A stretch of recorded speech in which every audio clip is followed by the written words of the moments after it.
We get a new modem, faster speed for less money. Rally Day is moving to quarterly. We're going to start having quarterly. We're going to try to make it a little bit bigger deal than we've been doing.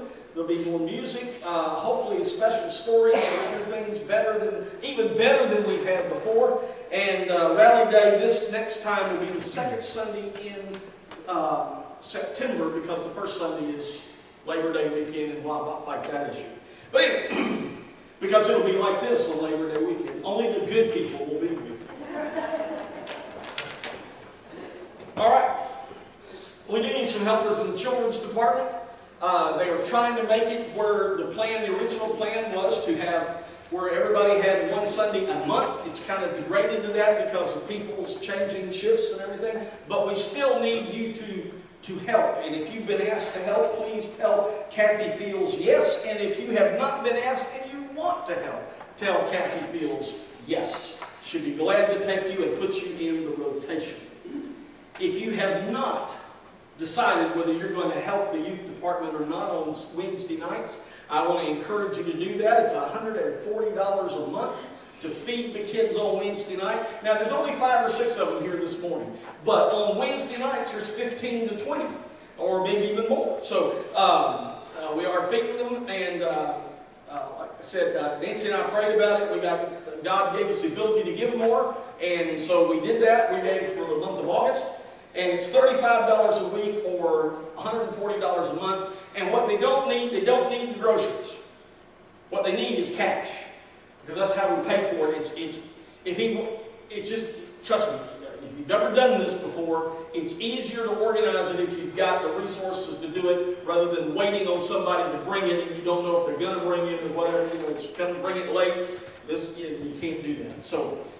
And you say, well, I can't do 30. Well, if you can do 10 a week or 10 a month or something, it doesn't matter. Mark it on your envelope, Youth Fund, and it would be helpful to do that. And we want to help them. That's a good growing ministry, and if you have good growing ministries, you have to feed that ministry. All right? I think it's enough announcements for one day. I think there's some other things in the bulletin that you can read, and I won't insult your intelligence by reading them to you.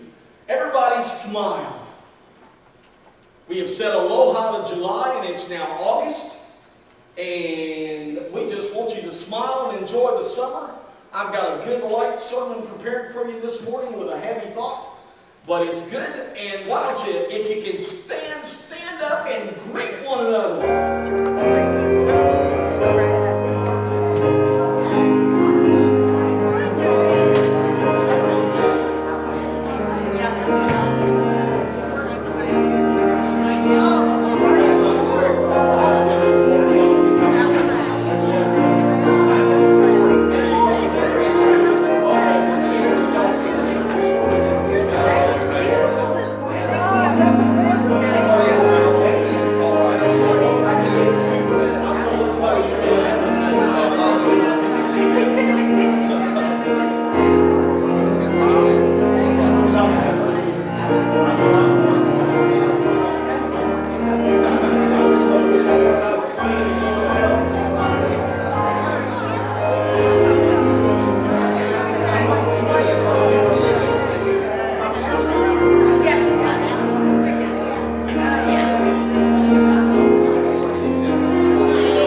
sing this morning. As the offering is taken, we're going to do an old favorite.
Say this morning. Yes, always saying the grace, always name.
Your finance committee put together a budget in one meeting. There was no arguments, there was no fussing, there was no dissing, and it's a good budget. Now, we were able to cut it even after that meeting because of some things that we were asked to do. And I'll say more about that in a minute. But God is good, and He's given us the ability to do great things. And it's a neat thing that we've been able to do. And I'm just excited to share it with you. And I'm even more excited this week. I worked on the budget presentation for you to give it to the finance committee to tell me that they like it and that's the way they want to present it. So I'm looking forward to that. So let's thank God for His gifts. Father, thank you for the gifts you gave us.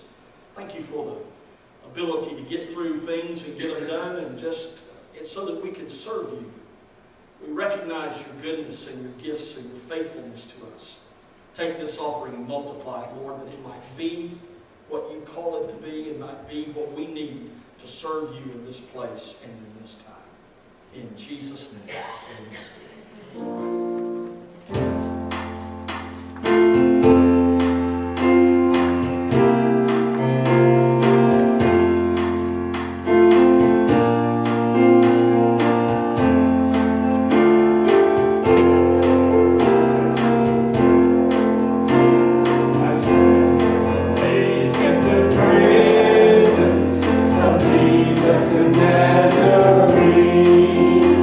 And wonder how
Mercy. If you have your Bibles, you may want to turn to Matthew chapter 17, whatever translation or electronic device you brought with you. Over the years, I have learned a very important lesson. It was taught to me by my wife. Every now and then I need a refresher course, but usually I get it. And you may want to write this down. Power from God never comes until we, in obedient faith, step forward and trust Him. I'll repeat that. Power from God never comes until we, in obedient faith, step forward and trust Him. No matter how hard we try to operate in our own power, it just never works.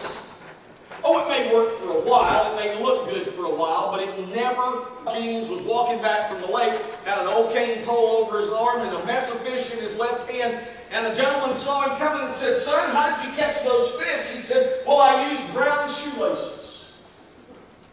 Man looked at him and says, "You can't catch fish with brown shoelaces?" "Well, I don't know anything about that, sir, but here's the fish." Sometimes we think things are impossible. Back in the day when GE, General Electric, made light bulbs that were always... Today we love to buy the clear light bulbs, right? Because they're so old-fashioned and they're so nice. But back in the day, they thought those would produce such harsh light. And GE dreamed of having a frosted light bulb. But they really didn't think it was possible to do it because you had to frost it from the inside. You couldn't make it and then... You couldn't frost it and then frost the glass and then make it. It didn't work that way. And they kind of, as a joke, they assigned a team of engineers to come up with a frosted light bulb, never believing that anybody would do it. Well, a man by the name of, I want to get his name, Marvin Pitkin, didn't know you couldn't do it. And he came up with a way to do it using an acid that not only strengthened the glass, but made it, when the light came on, it made it glow with a much softer and whiter light than a clear bulb does. Sometimes, when we're told we can't do something, we need to find out whether God is in it or not. When God told Abraham in Genesis chapter 12 to get up, pack up everything he owned, and go to the land He would show him, there's nothing in the text that says that God told him where the land was. There's nothing in the text that says this is how long it'll take to get there. This is the route you're going to take. Abraham took the route going west that almost everybody else took, but he had no knowledge of what God was going to do to him. And yet, when it was all said and done, God blessed Abraham for his faithfulness and his obedience. And today, more than 3,000 years later, there's an entire group of people around the world that can trace their heritage back to Abraham. And I can count the number of people who can do that on one finger. Abraham. It was for his obedience and his faithfulness that God said he was counted as righteous.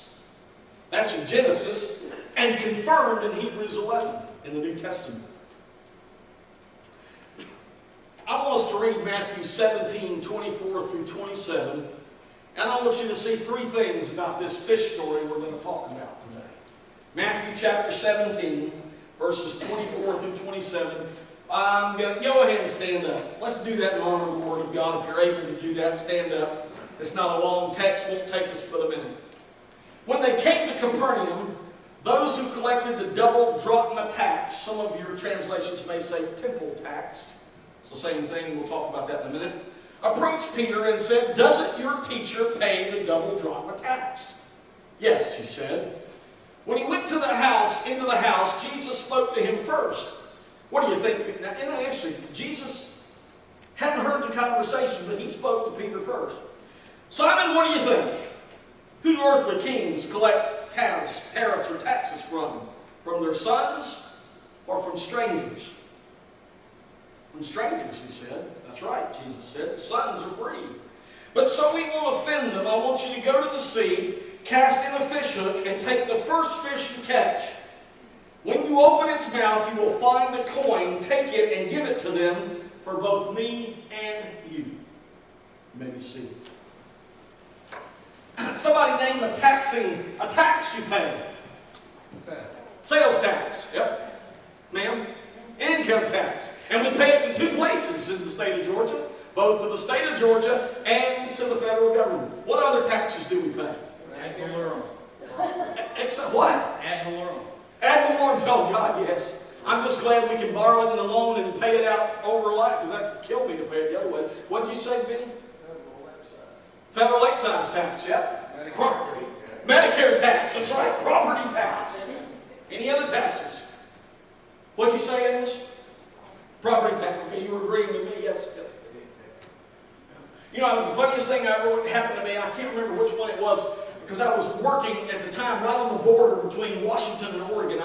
One day I spoke in one state, and the next day I spoke in the other state, and I don't remember which state it was. But I went into one place, and I got gas, and I went in, and I wanted a Coke and something to eat, because it was late at night, and I was hungry. And I bought it, and it was exactly what it cost, and there was no tax. And I'm like, what do you mean? Well, there's no sales tax in this state. What do you mean? Don't worry. They give us the property taxes. He said, "Don't worry. We pay for it. We just don't have a sales tax." Well, things never change. In the day that Jesus lived on the earth, and Peter was there, and this conversation takes place, there are taxing authorities everywhere. There's the Roman taxes, there's Herod's taxes, there's the temple tax, there's a bunch of others I'm not going to go into, but the temple tax actually came from Scripture. By the way, something you may not know is it costs money to operate a building.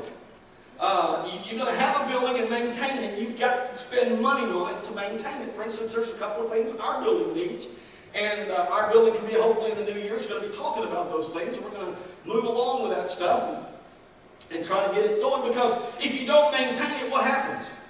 It breaks, and then it costs an awful lot more to fix than it would have if you had just maintained it. For instance, the upkeep on the temple took a lot. I mean, think of all the gold that had to be polished. There was a lot of it, and somebody had to polish that gold, and somebody had to pay for the rags and the polish to polish that gold. There was the daily sacrifices of lambs in the morning and the evening. Somebody had to pay for those. There was wine, flour, and oil that had to be sacrificed. There was the showbread that had to be cooked every day. Clothing for the priest, and the raiment for the high priest cost a king's ransom. And the more he wore it, and he wore it every day except the Sabbath, the more it got worn out and they had to replace it. So the tax for the temple is based on a commandment in Exodus chapter 30, and it had increased along the day with inflation and coin changes and that sort of thing. And that's what this temple tax is about. The drachma is a holdover for when Greece ruled this area. Okay? And the drachma, and there was a bunch of different kinds of coins, and one of the things that was a big problem was you couldn't pay the temple tax ultimately with a coin that had the head of a person or an animal on it because of God's commandment about no graven images. It had to have something else on it other than those two things. But the drachma was the amount, it was worth about 19 cents in today's money at that time. And it was a holdover coin that Rome just continued to use, and you paid it to the temple tax, and then the temple tax collectors would then trade it for temple money, and that's why the money changers were in the temple and all that sort of thing went on. But the 2 drachma tax, so you're talking about 38 cents, and it was paid by every Jewish male every year for the upkeep of the temple. And that's the tax that they're discussing in this conversation.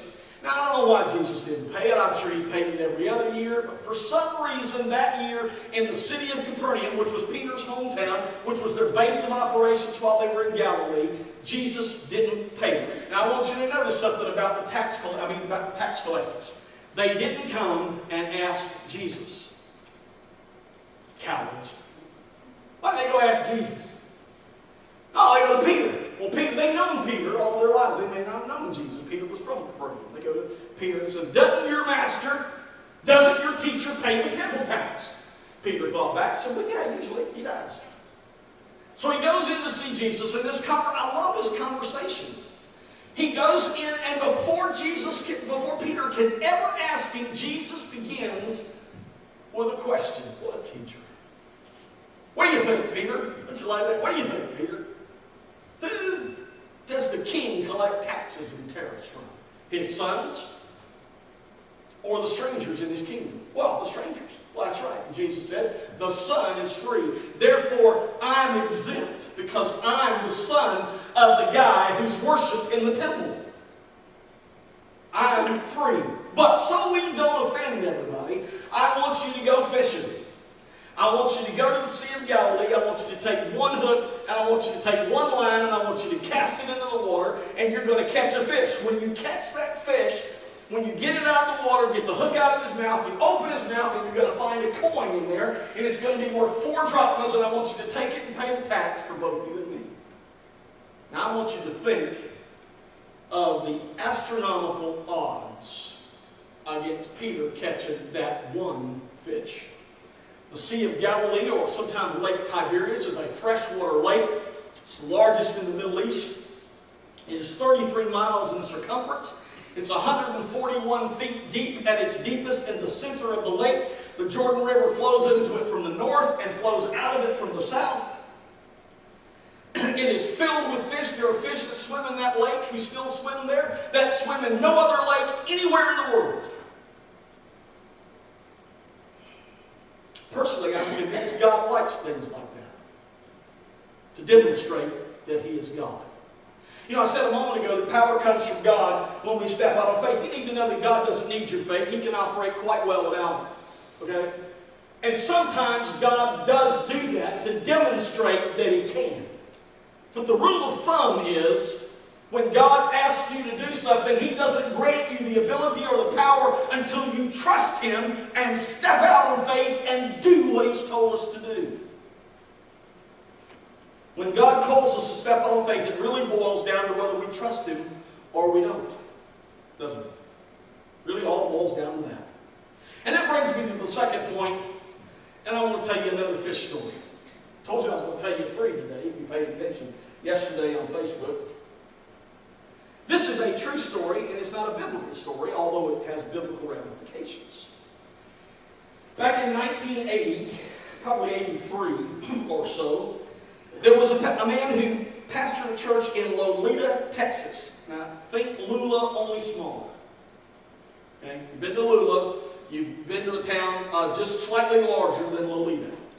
It's near Houston, but it's in the middle of nowhere. And a guy named Jimmy Smith and his wife Roseanne served as the pastor of, I would say, the First Baptist Church, but it's probably the only Baptist church in town. The Texas Baptist Standard reported this in the 1980s, and I had them do a search, but it's so old that it's not in their digital search. They couldn't find it, and the lady from the Texas Standard told me, because I used to have this article cut out of the Standard and in my file, and I can't find it. I've looked through it all, and somewhere in the move it got lost. I don't know what happened to it, but she said, if you can give me the exact year, I can probably find it. But I don't know the year. I'm guessing about 83, but it was sometime in the early 80s. And so I asked her not to go to the trouble to look, because that would take a lot of people hours to do. But during that time, Jimmy and Roseanne were serving this church, and he was the pastor. He was a student, a joint student. At that time, you could be a student at Houston Baptist University or any other state Baptist college in Texas and do joint work on your seminary degree. You could kind of get a head up on it. And he was doing that because Southwestern had an extension at the place. So he was doing some studies where he got credit in both places. And boy, I wish they had that when I was going to school. But no, they didn't have to. Anyway. And he had a class on missions. Every seminary student's got to take 2 classes on missions. They're 2 4-hour classes, 8 hours of missions. And he took that class and he just became enamored. He just believed that God was calling him to the mission field. But he didn't know what to do with it at first. And then he went to a conference in Austin that the state convention sponsored and sat down and just heard 2 missionaries from Guatemala talking about their work. And he just, this yearning in his heart, this desire. And he sat down and had lunch with them, and these guys were sensitive enough to see that God was dealing with him, and they said, look, Jimmy, why don't you do this? Guatemala is not like it's the other side of the planet. It's pretty close by.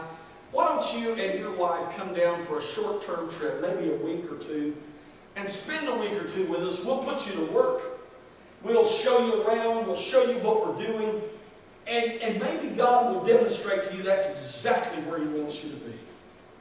Well, Jimmy thought that was a great idea. He goes home, checks his checkbook, and realizes he's not leaving the county, let alone the country. And doesn't know what to do about it. He got all sad and upset and frustrated. And a few weeks later, he was out fishing with one of his deacons, a guy by the name of, I got to look again because I can't remember his name. I remembered it last night. Gene Alexander, one of his deacons.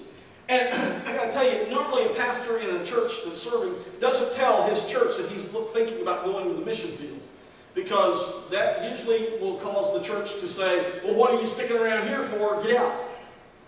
But he confided in Gene Alexander that he felt that, and Gene looked at him and said, well, that's interesting. You know, next week I'm in a fishing contest. I've already entered, paid my fee and everything, and the prize is $20,000 to the guy who catches the tagged fish. Now, in 1983, $20,000 is worth about $52,000 today. Okay? It's the money you're looking at. And he said, if I catch that fish, I'll give you enough money and you can go to Guatemala.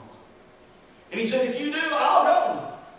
And so he went home and told his wife, and his wife said, I'm writing that down in my prayer journal, and I'm going to pray every day. And God help you when a pastor's wife writes it down in her prayer journal and says she's going to pray every day. And Jimmy says, well, I can't be left out. I wrote it in mine and I prayed every day.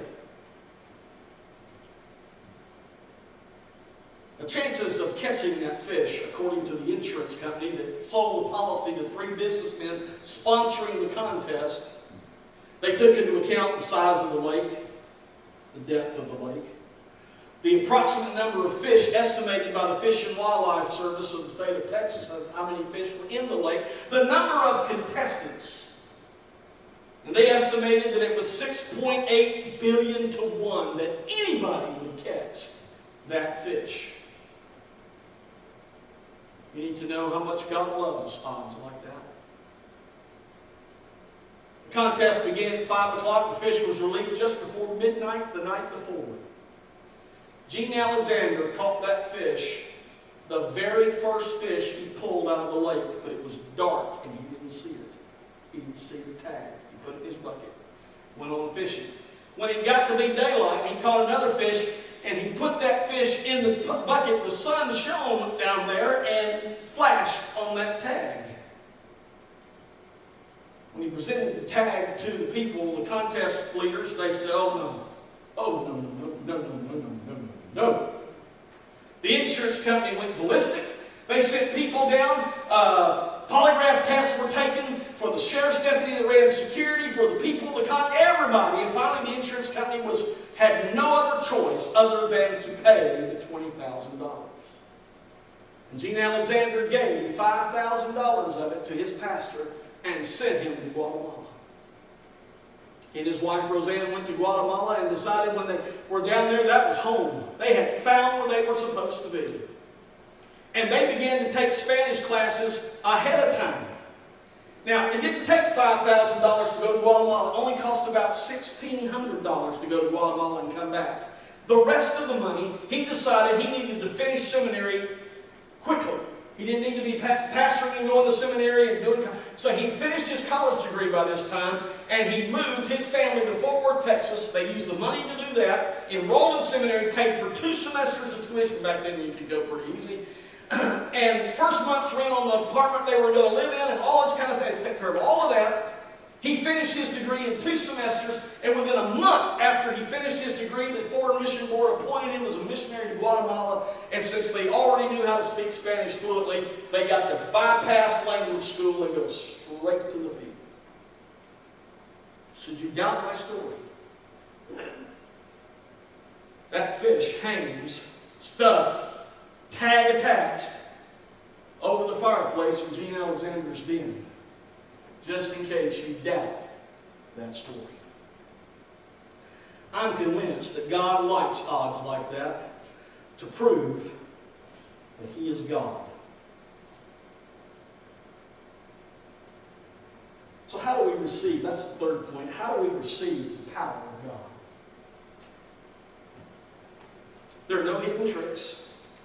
You don't have to buy a book and go to a seminar. You don't have to buy books and, I used to call it books and tapes, because everybody wants other books and tapes now. It's books and CDs, or buy it online and get it, you download it. You don't have to download the book. You don't have to do anything. There's no 27 steps. There's none of that. You just have to trust God and do what He says, even when it looks like, this ain't going to work. And then be grateful for what He provides. Now, I got to tell you, God doesn't always provide a fish with a tag or with a 4-drachma coin in it. Would that He did, but He doesn't. I can tell you a couple of times in my life where it was almost like that, but never one where He did it quite so blatantly as that. But He can. He demonstrated in 1983 in the life of Jimmy Smith and Roseanne Smith and Gene Alexander. He did it with Peter. And He's done it before with others. When we sat down to do the budget a couple of weeks ago, it was a good time. Nancy had had a meeting with her senior adult committee that had met and learned some wonderful news. And if you read the newsletter that came out this week, you've read that story. If you haven't, go back and read it. It's a wonderful story, and I can't wait to be for our church to be an example to the Southern Baptist Convention about how to honor our senior adults and do that. I can't wait for that story to hit the press. Because I got friends all over the convention, and somewhere down in there it'll say, and Dr. Mike Reynolds is the pastor. and they'll all know that you guys did the work. All I did was show up, that's all I did was show up. And that's good news. But we put together the budget. And we asked Angie to tell us, okay, we want to know areas where we've overspent the budget. And we want to know areas where we're close, so that we can make adjustments and however we need to, lower, higher, whatever. And I'd asked for input from several places, and we got it, and there was no problem. I made some suggestions about salaries and some other things, and it looked like for the first time in more than 3 or 4 years, we were going to raise the budget. It was going to increase. And you say, well, Mike, that's not very smart because we haven't met the budget. I've been your pastor for 12 years and you have never met the budget. In 12 years. Okay? I just need you to know that. And it's not that important that you meet budgets. I think a lot of times if a church meets the budget, then the budget was too low. You weren't straining. You weren't looking for the vision of God. You weren't looking for the future. You were just planning on the here and now. And one of the saddest things I've ever heard in a finance committee meeting is, how can we cut the budget? Now, there are times when fatty budgets need some cutting, where you've got things overinflated and you need to do some work and be realistic and do some other things. But just going at it to cut is not a thing. Anyway, they did all this stuff. And then they assigned two of us, Don Adams, and I was going to praise him today, but he's got a fever and he's not here. That's right, Don, if you're watching this, I talked about you. I'm going to send this, I'm going to put this on his Facebook page when it comes out. They assigned both of us to talk to some of our utility providers. Because there's not a lot of ways you can never negotiate with the electric company because they're the electric company, and you can't negotiate with the water company because they're the Gestapo. But you can negotiate with the gas and the phone company. So Don went to work on the gas company, and I went to work on the phone company, and we're going to get better speed, better service. Usually cost us this year it'll cost us $1,500 for the whole year to have that service. Next year, it'll cost us just right at $1,000. Don went to a gas company, and he brought our price down, where we're going to save, in the summer, we're going to save almost $400 right down off the bat. And then he got the price for the therm, whatever the therm is, cut by 2/3. And we figured that's at least, at minimum, $1,000 savings. We were able to do a few other things and a few other things that we needed to do, and we raised places in areas. And we lowered a couple of things, but it wasn't because we weren't having vision for those areas. We realized we didn't need it. When it comes out, it's just a smidgen lower than it was last year. But I think a well-organized budget. Now, in 12 years, you've not met the budget, but can God help us do that? Yep, He can. If you're wondering if God can provide for that, yes, He can. By the way, we increased our giving to missions. We increased some of our salaries. We increased some of our other areas that needed ministry and funding. Here's the scary thing. This is the scariest part. When you ask God what you want Him, what He wants you to do about your giving, is that fish with the coin in it may be in your wallet. That sometimes is a problem for us. You say, well, God, when God said, God, how can I give more? God says, well, I'm going to provide more and I want you to give more. And you're, no, wait a minute, that's not what I was asking. But sometimes it's God's answer. Now, I want to tell you another fish story as I move toward the end of this message. Peter and some of the boys in Luke 5 had gone fishing. This is early in the story. There's another story like this in John at the end of the gospel, but this is early in Luke 5, and Peter at the one in John should have remembered this one in Luke 5, but he didn't, because he's like us. He forgets. And they're fishing, and they had gone fishing, and they had fished all night, and they hadn't caught a thing. Now, I don't know if God ordered the fish not to swim into the net or not. I have no idea. But Jesus comes walking along the seacoast that day and says, hey guys, how's the fishing? And you ever had a fisherman? I was getting gas the other day at Kroger, and the guy was putting gas in his boat, and I said, how's the fishing? He said, it stinks.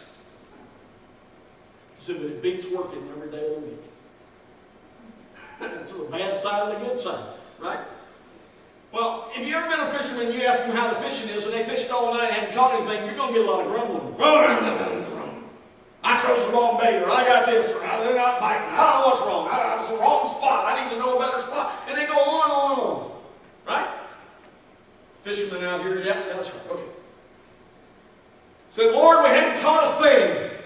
And Jesus says to them, try the other side of the boat. Now, if you're a fisherman, and Peter was a professional fisherman, you'd have looked at Jesus and said, are you out of your mind? I want to go home. I want to go to bed. I'm not throwing the fish on, if they're not on this side of the boat, then they're not on okay, because it's you, Lord. And only because it's you, we'll do that. And they threw their nets on the other side of the boat, and Luke records that there were so many fish that the net was going to break, and it took 2 boats to bring those fish to shore. Power comes from God as we step out on faith. Now, I don't know Peter personally, but I would imagine that when he was being persecuted and hounded and maybe even led to the cross to die, he remembered that day that Jesus said, cast your nets on the other side and see what God will do. God does not always show us where He wants us to go or what He wants us to do, but He is always faithful.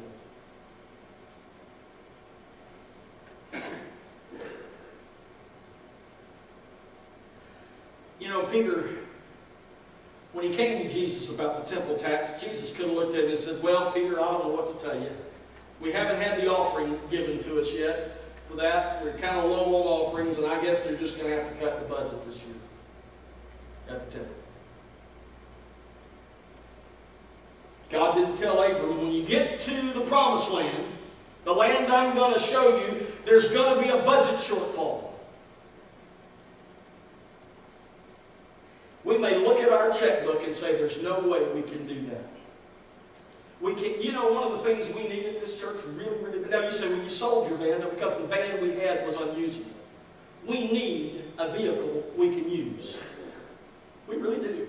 That senior adults can get in, that the youth can use, that it needs, and they're out there and they're available, and we need one. We need several other things that we need to do to accomplish what we need to do as a church.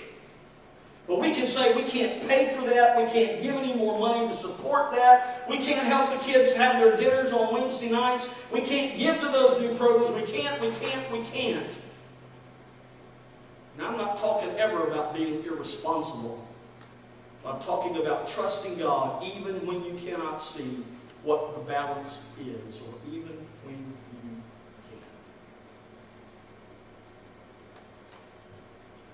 When we are busy saying we can't, we miss out on the joy of trusting God and the power that comes from being obedient to Him. An insurance company said, that's a good bet. Vegas would have taken that bet. 6.8 billion to 1. We'd lay odds on that. Little did they know that God just loves 6.8 billion chances to 1 just to be able to show that He is God. And it's my belief that God is waiting to give us what we need.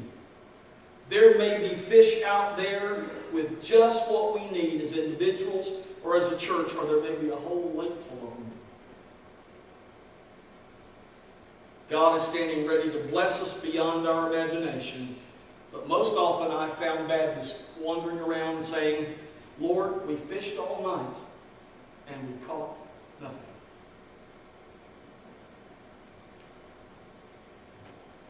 God's power comes when we step out on faith and we take Him at His word and we trust Him. Let's pray.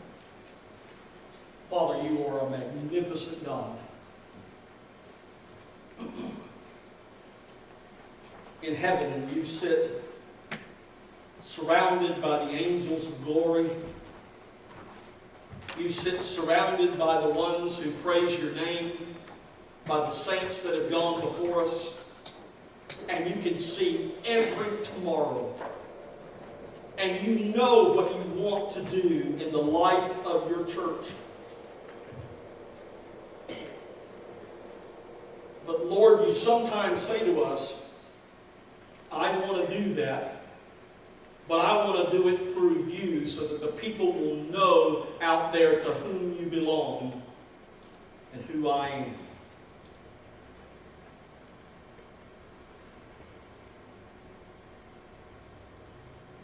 Father, help us to trust You. Help us to depend on You.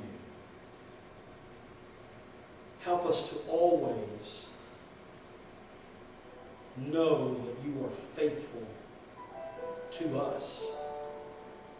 And because You are faithful to us, You can call us to be faithful to you.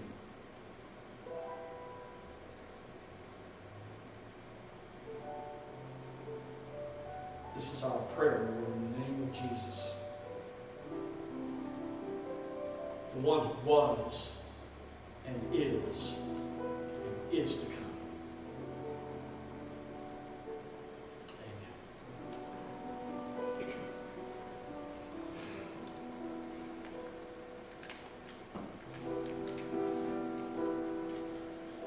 Debated all week about how to offer the invitation today.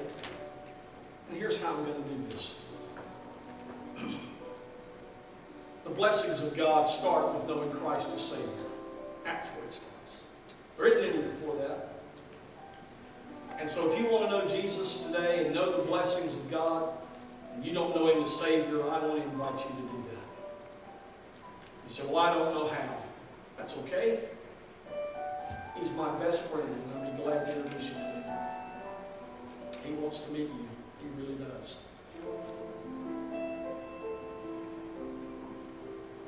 You want to know the blessings of God? You come today where you sing and give your life to Christ. You'll find Him.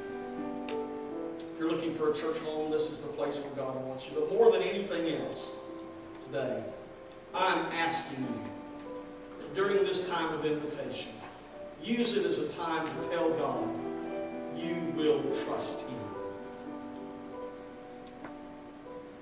Not only as an individual, but as a church. Let's stand. As the team sings, you come as the Lord leads you.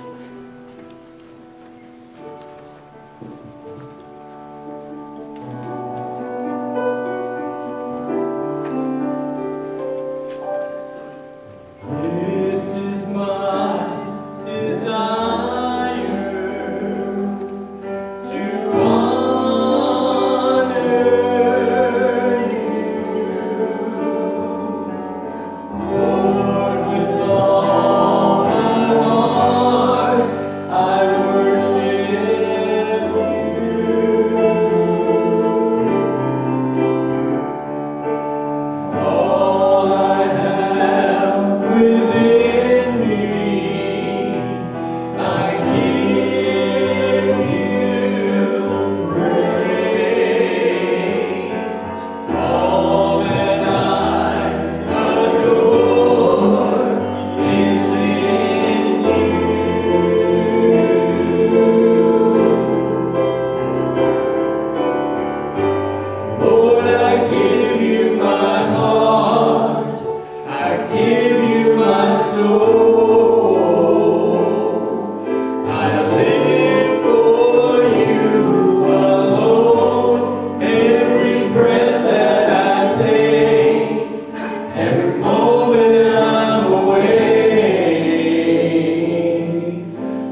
invite you to read the Ponderings this afternoon. They come out about 6 o'clock. I'm sure you'll get a lot of readings. Nancy laughed at me because of my title. What? No, that's not it. That's not the one. It's coming next week. The title for today is A Trump Card for the Border. You want to read that? And I'll just tell you to start with, because this crowd needs to know, nobody else will know, it has nothing to do with President Trump. I mean, he's mentioned in there, but it has nothing to do with him, really. I've also mentioned President Clinton and President Bush and President Obama. They're all mentioned in there. So, but it has nothing to do with any of them other than that's a passing reference. But anyway, thank you for that. Anyway, take a read at that. Come out this evening. I hope you'll do that. It's been a great day today, and look forward to the week. We're kind of relaxed in the month of August. We're even moved business meeting. That's okay. That's always fun. So don't forget that it's moved, but we'll talk more about that later. Jeff, come. Lead us in our closing prayer. We're so glad you were able to stay today and do that. I know you have to work this afternoon, but thank you for your service to our community and keeping that service to the church. Lead us in prayer as we're dismissed. We'll see you all this week. Heavenly Father, we thank you for this day, Lord. Just your blessings on this church, congregation, with the message we heard this morning, Lord, and just the music and all the praise and worship, Father. Just give you praise for all those things, and praying for those folks who could not be with us this morning, whether they be on the road or wherever. And just bring us all back here safely in Jesus' name. Amen. Amen. There shall be a